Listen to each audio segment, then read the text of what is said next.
50 intercâmbios com uma qualidade legalzinha, razoável, ou são 10 intercâmbios melhores no mundo? Eu vou dizer o que eu quero para vocês, eu quero impacto na sociedade. Eu acho que é isso que a ideia quer. Mas o que é esse impacto na sociedade?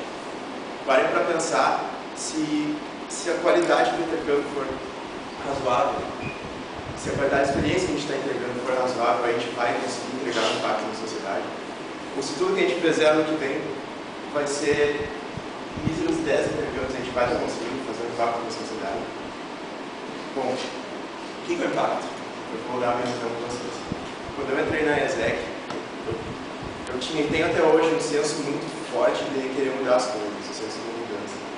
Só que na época que eu entrei eu não tinha muita ideia de quem eu era, do que eu queria da vida. E, cara, como é que eu vou querer resolver as coisas do mundo se eu não conseguir resolver nem as minhas coisas? Mas hoje eu me comparo com um ano e meio atrás, assim, eu vejo uma parte da evolução. Hoje eu sei o que eu quero, sei o que eu quero da minha vida, sei como eu vou fazer para chegar lá. E tudo isso foi graças a ESEC, sabe? Tipo, esse impacto, o que foi esse impacto?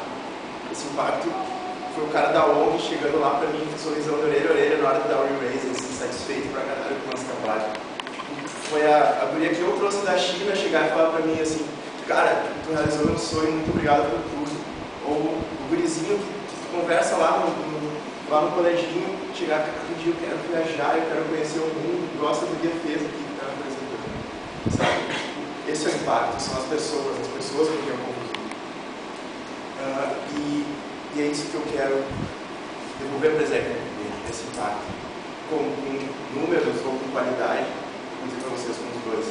Porque não foram poucas pessoas e elas também não foram razoáveis comigo. Eu quero entregar lá no alto do PSC um alto número de experiências da ESEC de alta qualidade.